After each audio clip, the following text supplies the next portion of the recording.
Now is it working? Yeah. Oh, weird. Still, it's picking it up on XSplit, but it's not, Picking it up there. yeah.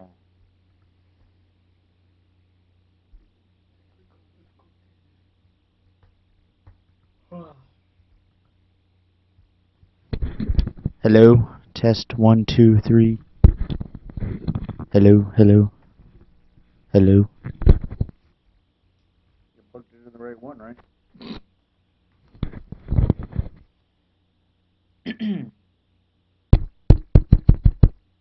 Yeah, it's working. All right.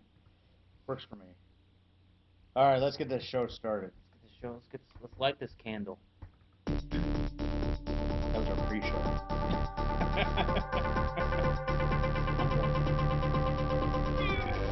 You're listening to Gamers Digest, a podcast where your hosts put the controllers down just long enough to talk about gaming news, rumors, and anything else they can think of. Here are your hosts, Spider1 and Mr. Factastic.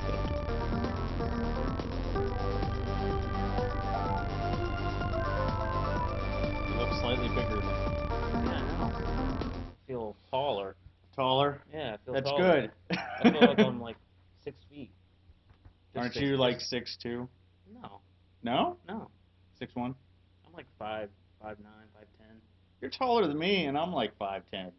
Then I'm 5'11". I'm Okay. 5'10". Okay, I'm 5. All right. We are Gamers Digest. We are a fan podcast. We talk about gaming news, rumors, discussion topics, reviews. We got a pretty jam-packed show today. We're going to try to change things up a little bit this week. We're actually going to do 2 discussion topics, and as long as that should be fun. yeah, and a couple of news stories. We're going to try to stick to more of the bigger news stories, and go more towards like the discussion since. Those really get riveting. Right. We actually have opinions rather than saying, Yeah. so and so company is firing all its Yeah. employees this week. I feel bad about that, but what else am I going to say? Mm-hmm. They deserve it. Yeah. They make too much money anyways. Right. Off of us. So what have you been playing this week? Well, You got quite some stories, yeah, right? I have a couple little things. Like I haven't played too many games because last week's show I mentioned how my PS3 died Right. on Monday or last Monday. So I did pick up Gears of War 3 when it was on sale a couple weeks ago. I popped that in and I played maybe like the first mission or so, and I couldn't really get into it because I wasn't using my regular gamer tag. And this You need those achievements. I need my achievement. It just didn't feel right. Once the first achievement popped up, it was like for 5 points. I just turned the game off. I couldn't play it. I'm like, nope, it's not right. I need to figure out my situation with my gamer tag. I got that settled today finally, so that's cool. So maybe I'll play some Gears. So how long did it take you to get your gamer tag back? I about well, I kept trying to like email and get my The electronic shuffle? Yeah, the electronic shuffle, trying to like figure out what my password was to my email, and then I finally just called them today, and I got it done in like 10 minutes. Chelsea, you're a lifesaver. She was my customer service representative. There you go. I've been tweeting a lot this week. I probably got like 200 something tweets in the last week or so. You tweeted 200 tweets? Yep.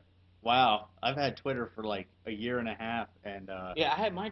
I think I'm up to like 80 tweets or Yeah, something. I had my Twitter for like 3 years, and I only had about 200 something when I started last week using it regularly. Yeah. And I was like, wow, this is actually pretty addicting. Yeah. I am on the crapper. Yep, pretty much. My brothers, since I don't have my PS3 anymore, I let my brothers have my Dragon's Dogma. Yeah. What was that? It's a ghost. And I know he's a ghost. basically, they are totally hooked on Dragon's Dogma now. Every time I come over there, like somebody's playing Dragon's Dogma.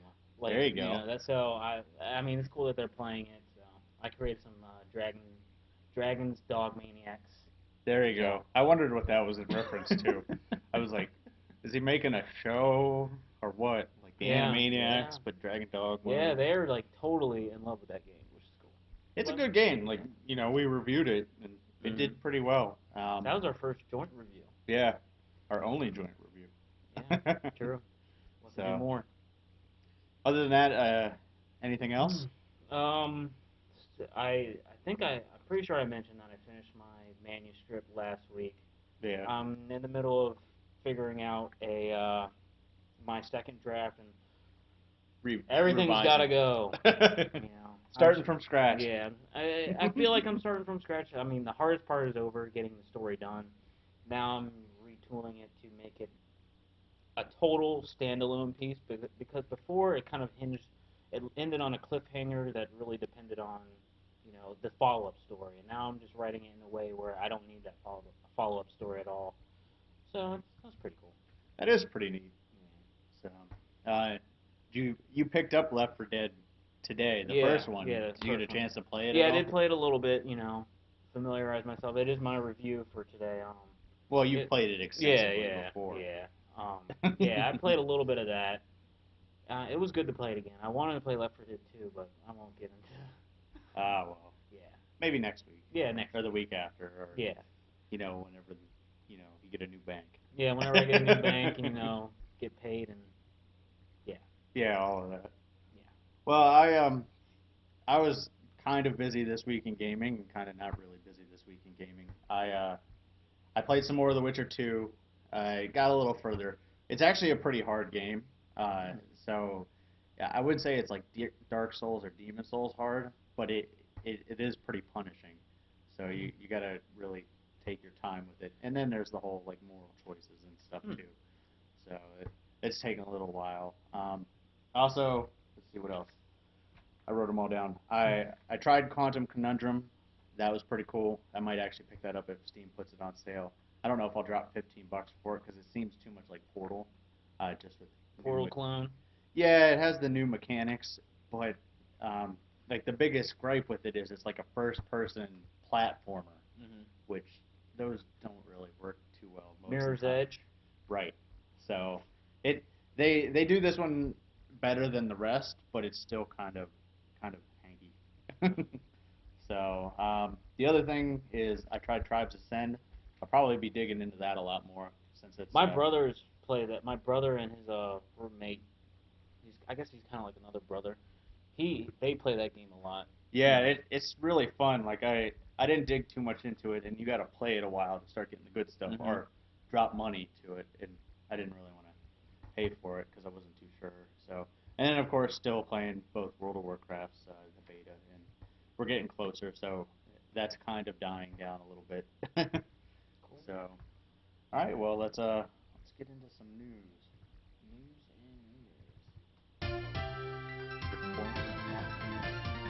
News and rumors.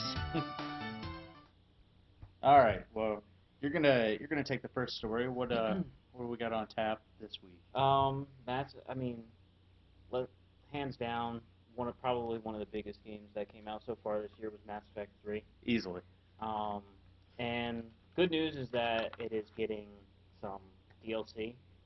I mean, it's actually, since its release in March, there's actually been a lot of multiplayer DLC. Yeah, a lot of multiplayer DLC. But I mean, I like that the game's been out for so many months and they've been supporting it. They're still having like the weekend operations. Like there's a new one this weekend. So I mean, hats off to BioWare, EA, whatever. But basically, Mass Effect 3 is getting some new DLC. This is a story mode, a campaign DLC. Single player. And basically, I didn't want to read too much into this story because I didn't want to spoil anything. But I read the story and I already knew enough about what this DLC might entail. So basically, it's just, I don't want to give away too much, but basically, it's a thing that can kill Reapers. There's a thing that can kill Reapers, and I kind of already have an idea of what it already is. So, I mean, look it up for yourself. It's called Leviathan, but basically, you get to drive an underwater mech. It's good. The combat's going to be pretty tough, which is cool, and it will change the ending a little bit. But the question is, I mean, is it enough to? We already know how the the It story, ends. Yeah, how the game ends. So is it really worth dropping $10 that's for it? yeah. That was my problem with it. Like, I mean, I'll probably do it just because I'm a Mhm. sucker for Mass Effect stuff. Mhm. But you know, we beat the Reapers, or you know, we merged with the Reapers, or we killed the Reapers, or Mhm. you know, whatever the choices were. Or we shot Starchild in his face 4 Yeah. times. So yeah, we already know how the game ends. So like, is the $10 purchase? Yeah, because really, like Mass Effect 1 and 2, when they added these campaign They were more DLC. story. Yeah, yeah, and it's something that you could do after the game. Now the game is pretty much done. Right. It's like, I mean, do you start the game over, or I don't know. Eh. I did realize when I reloaded my post game save, Mm-hmm. it takes you to the point right before you start like the very last mission. So maybe you can, Cerberus, right? yeah, right before the Cerberus base invasion. So maybe you can go from there, do the Leviathan mission, and then go to Cerberus and kickstart the rest of the game. Yeah, I actually hope if it, because they did say it was going to affect the ending. I hope it like radically changes some of Yeah, the stuff in the that would be ending. cool. That would be neat. I mean, it might be worth going back again. I Yeah. did get my now that I have my Xbox, I remember purchasing Mass Effect 1 when it first became available, and I downloaded it maybe just to see what it's like. Maybe I'll take my time and maybe I'll Go through all. finish it on the Xbox. Go from 1 to 2 to 3. But one's so painful to play now. It is painful. I Like remember. I tried it on the computer and I got to like the second mission. I was like, dude, this is awful. I was like, the gameplay in this is just so clunky. Like Yeah. the menu system and the gearing system and the stat systems. Oh, don't remind me. You've got like 700 stat points that you got to allocate to like 12 skills. Don't remind me. Yeah. Don't remind me. Yeah. Oh. So we got a little bit of bad news, good news type of thing in the MMO industry. World of Warcraft actually lost 1.1 million subscribers. Uh, that is a lot of subscribers. um, but like I showed you, that's more than most MMOs have total. Actually, somebody did the math and it said that if World of Warcraft lost 1 million subscribers a year, it would still take them 6 years to get to the next closest MMO. Wow. Yes, that is quite unprecedented. So they said most of the subscriptions that dropped were in like the Eastern market, like China. Did a new game come out over there or something? Or? I don't know if it was so much that as it's just been so long in content. Like people have been running Dragon Soul and the same content since November. So it, that could be the drop. Diablo 3 came out. Mm-hmm. So that's also the other thing we got in here. Like even though World of Warcraft subscribers were down, BattleNet users were up from 10 million to 16.9 million. So BattleNet as a whole, is doing well. Um, Activision Blizzard is still expected to make about 4.3 billion this year, so not too bad. um, we're actually most of the people that follow this kind of stuff, we're really expecting the subscribers to jump back up once the new expansion comes out. Mm-hmm. I don't know if it'll ever hit the peak again of like 12 million, but it should. It should Yeah. at least. I think it'll hit at least 10 million again, easily. It Hmm. may grow. I mean, who knows how much Pokemon's gonna pull in for people. I So, remember that. Yeah. all right, you got the next story. Yeah. I More got bad news. more bad news. Sony posted that they had $312 million in losses, and this comes off the heels of Nintendo posting that they lost like 220 million, A something like lot, that. yeah, Yeah, I mean, these are relatively. yeah, these are bad economic times. But I mean, I wonder. I forgot what question. Next time I need to write these down. But Mr. basically, Writer. yeah, I know. But yeah, they lost a lot of money, and part of it is their own fault. Like, they Yeah. just they have so much stuff in the market. But I mean, it's not that Sony is more than just the PlayStation brand. I think that what it's like yeah, TVs, TVs, and they have audio, yeah, all that stuff. cars. So this is like an overall type of Loss. loss. So like PlayStation's like the third highest segment of their little underneath their umbrella. So I mean, it's not even the biggest or the largest part of their company. But yeah, I mean, they're just losing a lot of money on the PlayStation Vita when they released that. That kind of just threw things off for what they're Right. trying to sell. I mean, you've got to if you're it's like an oversaturation of Sony stuff. Yeah. Plus Like the Vita's not very good. yeah, I mean, it's basically a PSP. Right. With multiple touchscreens. Yeah, so I mean, that's not really. I mean, this Now, is how did just the PlayStation do? I think, Just the PlayStation 3. let me check here if I can see anything. Let's see. Project sales of PlayStation 2 and 3. I don't even know why 2 was on there. They still sell a lot of twos, I guess. I guess like in other countries and stuff. Yeah. About 60 million units globally during the entirety of its fiscal year. I mean, That's not too bad. nah, but I mean, what do you think? One question this raises, like, okay, is it worth trying to, taking the risk of putting out a PlayStation 4? Yeah, they're gonna do it because you got to think. I think projection-wise, PlayStation was eventually gonna catch up to Xbox. Like Xbox leads in total units sold just because they had that year head start. Mm-hmm. They said even at current rates, Sony was going to overtake Xbox. Um, so they'll definitely do it. I mean, the whole market's kind of clamoring for that the next console Yeah. race. So we'll see.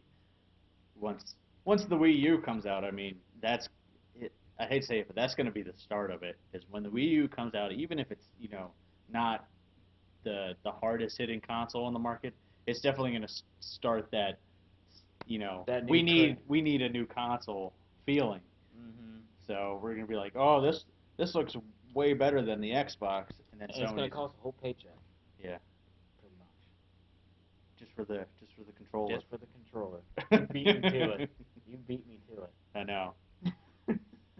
All right, well, I put this story last just because it's going to kind of segue into our first discussion topic. Riot Games is starting its own pro league. It's going to be one of the first pro leagues. It might even be the first pro league ever sponsored by the company that makes a game. Um, I mean, Blizzard kind of has StarCraft tournaments and stuff, but it's never a league. Like this is actually a full basically a full league. Like there's regular season games that they're going to broadcast on the internet. There's going to be brackets, like NFC North, NFC East, Cool. stuff like that. And then at the end, there's actually going to be playoffs where it's full playoffs into the Super Bowl of League of Legends. That's cool. So that's going to be pretty cool. The players are going to be salaried, plus of course there's going to be money for winning at the end. Yeah, this is a big deal. Like this may sound really dumb, but this is huge for video games. Yeah. This is like that stepping stone where video games in the U.S. has never really been seen as a sport until recently, and even recently it's still struggling. Yeah, I mean, I will admit, I watched a couple of those little games with you, like League of Legends and stuff. League of and Legends, StarCraft. It was like, and they had like the announcers and the commentators, Scoreboards and and everything. Like it was really, really interesting. It's been like that in like Korea and well, mostly Korea, like South Korea, for years. Like Wow. probably since StarCraft 1 came out, because they Wow. had the whole economic collapse, so they couldn't have athletes, so people played StarCraft, and they got in these big leagues and stuff. And now there's like StarCraft training camps in Korea. Yeah, that's pretty cool. I mean, like, okay, we have ping pong is an Olympic sport, Right. so come on, like, I mean, I watched that and I was like, this is really entertaining. And you got to think about like Madden Challenge and stuff like that. Right. People, it's like What about the MLB challenge every year too? I never even. I forget which MLB it is, but the one where they have that if you pitch a perfect game, you can win.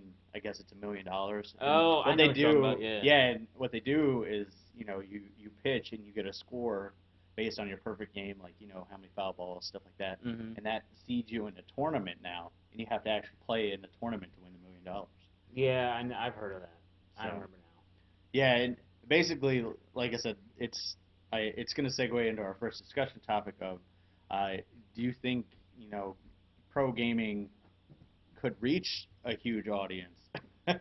I think it could, especially if you got to treat it seriously. Right. Like I've followed like on G4 and stuff like that.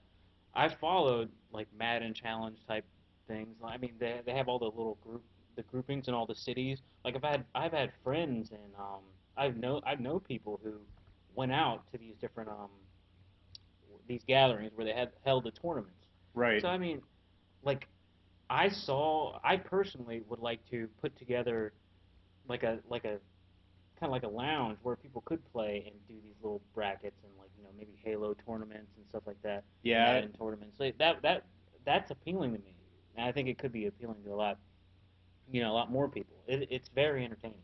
Yeah, I actually agree. I think if they treat it seriously, which they are, I mean, commentators are and casters are huge on YouTube. Like Day9, it gets butt tons of hits. Hmm. I guess is a nice way to say it.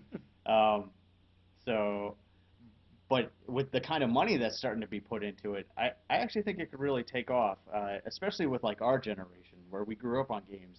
I think the timing wasn't really right before in U.S. because obviously we this is gonna sound really bad, but we have football, we have baseball, Hmm. so but we're in that economic downturn now. I mean, now granted, it wasn't as bad as South Korea's was back then, but it's still down, Yeah. and people are looking for other ways to be entertained. And League of Legends has more subscribers than World of Warcraft. Granted, it's free to play, so it's not really a subscriber; it's a user base. Yeah. But they're up to like 17 million or something players. So that's a lot of people. Yeah. That's more people that tune into American Idol. Right. Yeah. Like I actually wrote down some stats for it. Like the Major League Gaming Heart of the Swarm preview, which is the new expansion coming out for StarCraft 2. We can actually switch to that since now this video is a little higher res, so I don't know how well that'll play. But basically, the Major League Gaming Heart of the Swarm preview, which this isn't it, this is just a pro game, actually had more people tune into it. Yeah, it is slowing down, but had more people tune into it than an average weeknight sitcom. Wow. Yeah, Thursday, and just to give you an idea, sport to sport, because we kind of have to treat this seriously as a sport. Hmm. Thursday night football, on average, pulls 6.6 million viewers. Um, League of Legends games pull about 4.4 million. That's So that's that's pretty. Yeah. that's pretty serious that they can actually do that, that they can get that close of a gap. Um, casters that are on YouTube now would segue into full time, real caster roles. Hmm. Sports casting. Now with this. Now wait, are we in the discussion topic now, or are we Yeah, still yeah, on? yeah. Okay. We're at, Now, I'm curious about how would they go about would this be like an online network or like televised or how do you think the best way to go about it? I mean, right now it is online, obviously, because Mhm. we're Yeah. broadcasting through Twitch Yeah. TV, which is the biggest online casting. And they do really well, but I think to get a wider audience, you'd have to go through a major network. Mhm. Whether it's a cable network first and then a Kind of major, like G4. right, something like that, into like something like NBC, or hopefully not NBC, but Yeah. CBS. I think they'd have to pick it up. Honestly, I think if any of them were to pick it up, I'd probably say it'd probably be Fox first, Yeah. just because even though they're like hardcore Republican, they're very ballsy when it comes to picking up programming that they're not sure on. They're also very quick to drop programming, Yeah. which I was kind about of to say. sucks, but they will at least give it a shot. What So about I was about to say what about ESPN? eventually, maybe Yeah. ESPN 8, the Ocho. Yeah, I mean they have so many. I mean they have so many different channels to begin with. I'm like, why not? Why not ESPN Yeah, Gaming? yeah, Exactly. You know, and the the League of Legends is a good example just because of the fact that um, you were gazing yeah, at the yeah. video. Yeah, looking at the video. But yeah, the League of Legends is a good example because they are salaried, and that's pretty cool. Yeah, So I'm actually really excited for this because this could change fundamentally how game companies make games, and that is kind of going to lead us into our second discussion topic. So you want yeah. to throw that one out there? Okay, our second discussion topic is what the gaming industry needs to stay afloat and avoid a crash. And I mean, like we've been preaching this. We did it a lot in the last show, but what really needs to happen is the games need to be better, Right. and the games need to last. I think the games need to have more longevity to them.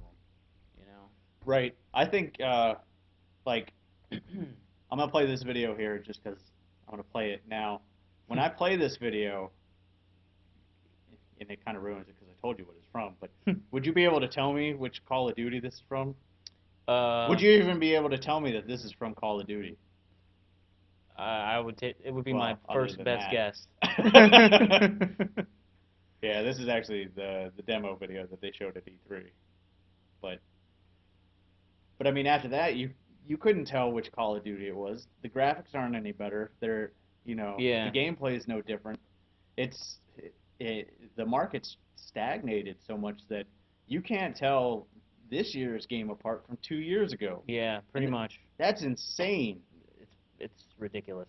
for I mean for this industry who's lived on innovation for so long. Like, look at Mario 1 to Mario 3. Mhm. It's huge. It's a huge difference. So, Yeah. Yeah, the games need to get more. more innovative. Yeah.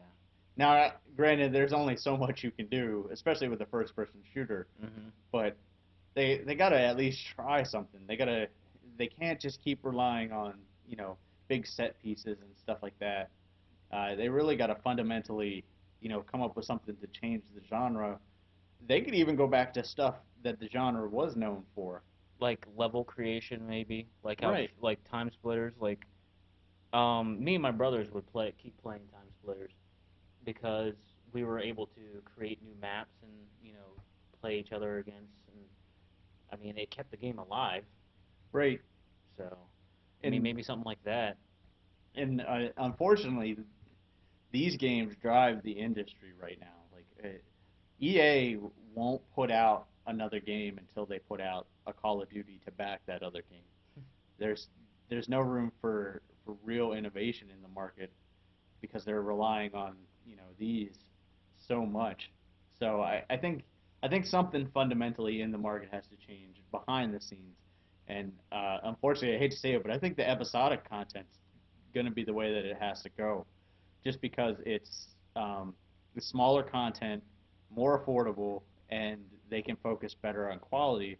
Because my other big gripe is games come out now so frequently that don't work when they launch and so far into after they launch. Yeah, I can see what you're saying there. Like Skyrim for PlayStation should have never launched with the other Skyrim games. It was unplayable. Bethesda knew about it, but they said, we had to make this launch date, whatever, they'll Mhm. suffer and we'll fix it later. Unfortunately, that turned into about 4 months later before Yeah. they fixed it. And now, actually, the same thing's happening with Dawn Guard. It's out for Xbox and PC now, but they say they can't get it to run well on the PlayStation. Wow. So I think they need to start taking their time, and I think episodic content's going to be the way to go. So Looks like Halo. almost, yeah. What about you? What do you think are Um, we talked about this last week. Cross-platform play. I mean, that can add to the longevity. Um, Breathe a whole new community into the gaming, which is something. Community is gonna make the games last longer, make the games great? better. Yeah, I'd actually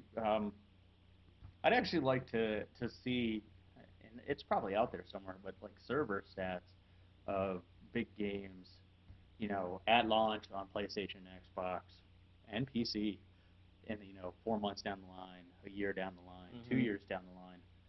So, Yeah, there's so many more people that play the same games on like Xbox than on PS3.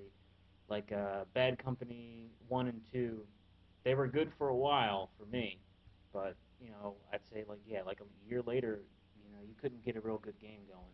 Like Homefront, I did play online with Homefront for a little bit, and I swear like there were probably like 3 or 4 people in the match. see, and that's just sad. Yeah. I mean, well, Homefront, you bought $5, but you're Yeah. still paying for these games, and that's Mhm. part of the experience. Now, Mhm. obviously, the longer you wait, the less the community is going to be, Mhm. depending on the game. Especially when they're putting out new Call of Duties and Right. stuff. That's the other thing. With a release every year to 6 months, those communities develop so quickly and die off so quickly that they're almost non-existent. Yeah. Like, I mean, there's still like the hardcore group that played Modern Warfare 1 or Modern Warfare 2, but I'd probably say at least 80% of Call of Duty, like Call of Duty online multiplayer fans, are always on the next Call of Duty. Mhm. So Which is dumb. right.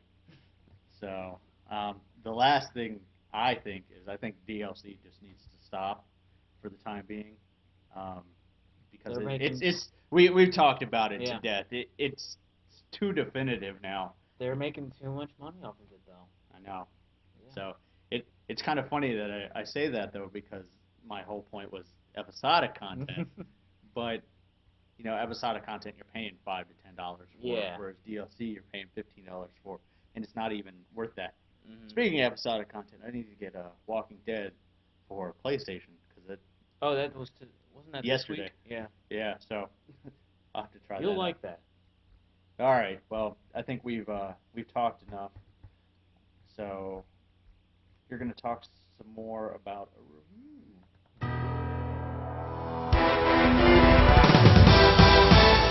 Reviews. All right. So today you're reviewing. This says Hello Kitty's Happy Fun Island. Actually, no, that's a typo. Oh, okay. I meant to type Left 4 Dead Okay, Left 4 Dead. for the 360. This is my first 360 review, isn't it? I could review 360 Yeah. games. It's just they wouldn't be relevant. Like, Yeah. I could review Gears of War 2 and Halo 3 and ODST. I never played Reach. I might have to buy that and steal your Xbox. It looked cool. It's cheap now. Oh, it is? I think it's like $20 or $30. I'd pay $30 for a Halo game. Would you pay $30 for the Halo remake? Oh right, the remake. Yeah, they remade it. I'd probably get that before I'd get Reach. Interesting. So I thought about it, but I might have to steal your Xbox. I digress. But I digress. All right, let's talk about Left 4 Dead. So Valve, Valve, they kind of make games sometimes. Like what is it? Once every Every- lunar Yeah. cycle solstice. Every once in a while, the planets will align themselves, and Valve will put out a game about. And Gabe Newell says, all right, I guess they're ready for it. Yeah. So, but yeah, they surprised me when they released Left 4 Dead a couple years ago, and I mean it's a really cool game. Oh, we got some footage here. Yeah. Basically, it's a B-roll. Basically, it's a first-person shooter where you and a group of 3 others. That's why it's called Left 4 Dead. You're basically fighting to survive a zombie apocalypse, which is really cool. It's a true embodiment of survival horror where you are. I mean, you're just trying to survive. There's 4 different campaigns with like 4 different campaign stories with 5 maps each, and all types of twists and turns, and I mean it's entertaining. What I really liked about this game, one of the biggest pros, was it has this director AI, which designs it basically it depending on like your whoever's left in your group, it if you're playing well, if you're not playing so well, and depending on what difficulty you're setting, it will play certain types of music for you. It will randomly place items throughout the map. Like when you play through this game, it's never the same game twice. Uh, That's pretty cool. yeah, like it places items in different spots. What else does it do? Oh, and each player like has their own soundtrack. So like you can be playing in one room and another person in another room will be their music will be different depending on just whatever you're doing. It's really cool. Say it's quiet in the game, the director AI might just throw some baddies at you, and just to mix things up, just to keep the game tense. And trust me, the director AI is probably one of the best things about this game. Besides, and also it has really good multiplayer. Like this game stands, it was built to be a multiplayer game. Uh, so yeah, it's really cool. Cons, the story is short. There isn't much of a story. Yeah, Let me just say I was that about right to now. say that the story, and we were kind of joking this when we started the show, is look, zombies, shoot them. Yeah, pretty much. It's a zombie shooting game. It's a first-person shooter, and we know how mindless those games can be. Right. One thing I thought I listed as a con here is that it's very dated Yeah. as a first-person shooter. This came out years after Call of Duty, Modern Warfare, Half-Life, yeah, too. but it doesn't have the iron sights. Yeah. Yeah, which is like commonplace nowadays in first-person shooters. This is like it was actually kind of surprising when I first picked this game up. I'm like, I got the gun and I can't look down the barrel. So it's different. It's dated. I think they, kind of did that to capture the you always have to be moving feel. Yeah, pretty much. And I mean, I got used to it. It was Yeah. cool. The game's still really enjoyable. I was just playing. I played through it today. I didn't get online with it today, but I mean, it's still a very fun game. The lighting effects are really good.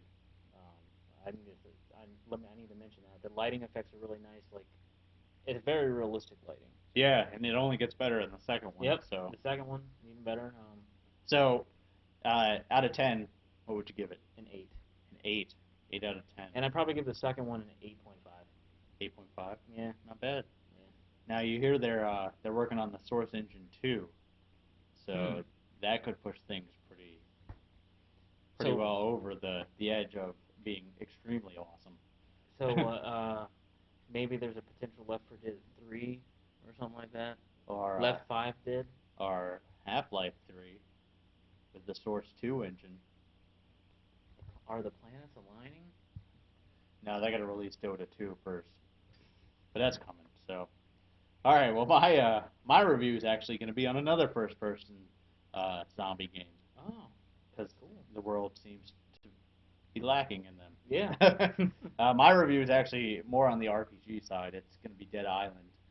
For anybody who doesn't know, Dead Island is a first-person survival RPG. It gets kind of action-oriented later, but it kind of takes a page from Borderlands in the fact that there's quests that you have to complete and level up, but the zombies level up with you. So the game's always, kind of hard. It's actually pretty rough, and a lot of the weapons, especially in the first part of the game, I'd say even through probably the first 3/4 of the game, are all melee based. You Wow. hardly get any guns, and if you do, you hardly get any ammo for them. So it's That's definitely survival horror. yeah. So we'll take a look at it here, but yeah, it's an open world first person zombie game, which is kind of cool because it's not commonplace. It's not a first person shooter zombie. Mm-hmm. Kill 'em all. So you see, it's very bloody, very gory. But it's more survival oriented than I'd say action oriented, which I actually really liked because I'm getting kind of tired of the run and gun zombie games. Left 4 Dead aside. Thank you. I always sneeze like once per show. Yeah. But yeah, I mean, I was just looking for something You're allergic different. to our viewers. All a million of them. But you can create your own weapons, which is really cool. Like as you see right now, they've got a baseball bat with some nails in it. Oh, you mean to throw it. Surprisingly effective. Yeah. Well, yeah, you can throw stuff. I really need to play this game. Yeah, and it's really cheap now. Anyway, as you see, the graphics are actually pretty good. They're not what I'd say would um, how do I say it? They're good, but they're not gonna win any awards. Yeah. The people in general, like the faces are kind of weird, Okay. but as you see, you almost never deal with that when you're out in the open. Mm-hmm. But as you see, the environments actually are really nice. Yeah, it reminds me of what's that first person shoot? Far Cry? Far Cry. Yeah. Yeah. The downside is each character has 3 trees that you can take in terms of like specialization, Mm-hmm. but really there's like one good tree and like 2 trees that are all right. So there's not a whole lot of diversity. Um, the story is it's pretty non-existent because it is an open world game. It's basically survive and say, okay, well now we need this to survive. Make So it to the end. yeah, so we don't have this, so you have to go into the city to get this, which everybody knows. Cities and zombie games are bad news. Yeah. And then from there it goes on. The real story, like behind the scenes, you don't really get to see until the fourth act. I think it's the fourth act, or Okay. basically near the end of the game. And by then you've kind of already figured it out, just through little snippets here and there. Mm. The one major downside of this game, at least when I played it, and I've heard that they fixed some of it, but not all of it, is it's really buggy for certain quests that you have to do, and unfortunately, it's like main story quests. Like I remember when I was playing, there's a quest where you have to defend a garage from Mhm. all these zombies attacking for so long. But what would happen is you'd be killing the zombies, and one of the zombies would get stuck behind the garage door that's closed, and there's no way to get in there and kill it. Wow. So you basically have to just restart your game and hope that it doesn't get stuck again. So Hmm. yeah, buggy quests kind of ruined it for me. But if you can get past that, or if they've fixed it, like I haven't gone back and played it recently. Um, no, it's definitely worth a pick because like I said, I think it's like $30 now. Yeah, So I saw it today. yeah, pick up the Game of the Year edition. It has all the DLC. Um, they say the second DLC you actually play as the main antagonist of the story, so you kind of get more of the story. So I might actually be interested in going back and trying That's that. cool. But I give it an 8 out of 10 too. So Cool. Both both had zombie first person shooters, and we both gave them 8 out of 10s. apparently that's the way to go then. Yeah. Maybe that's why there's so many of them. Maybe. Maybe. All right. Raccoon Well, City. We didn't mention it this show. oh, we didn't mention Raccoon Yeah, City, so. did we? I just did. That is not a first-person zombie shooter. That is a third-person wall avoider. Yeah. All right. Well, we'll go ahead and wrap it up. Um, I guess we'll just do the plugs. I don't got anything to add. You got anything to add? Nah. We've Follow talked us on Twitter. Yeah. Um, follow us on Twitter. You can follow him at Cisco Davis Jr. You can follow me at Spider. I'm always bad at that. Spider1, all that down there. Check out the website, gamersdigest.me. You can also check out our YouTube page, Gamers Digest Podcast. Check us out on iTunes. You know, subscribe to our YouTube channel because I do upload other videos besides the podcast. I have a lot of World of Warcraft videos that are going to be dumped within probably the next 6 days Nice. because they are all finally rendered. I just have to provide the voiceover for them. So you and I are actually going to working on a collaboration to kind of stream older games.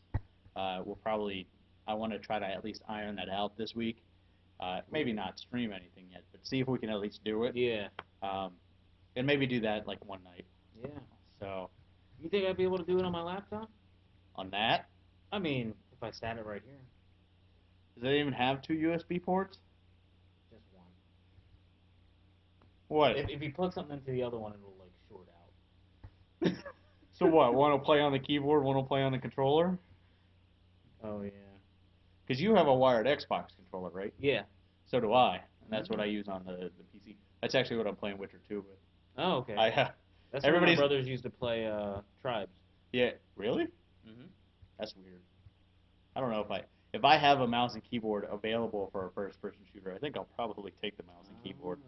But Witcher, man, like I looked up all the mapping for the Xbox buttons and just mapped it like that. It's awesome. So because it's kind of clunky on the keyboard, it's doable like if you get used to it. But, Yeah. Well, I think that's our show for the week because I'm starting to ramble. My Yeah. voice is tired. Yeah, my voice is tired from Yelling. So, we will see you guys next week. Who's winning? Orioles. I think it's over. Is it already? Wait, no, there's still 2 innings left. It's 9-2. All right. Well, let's get out of here.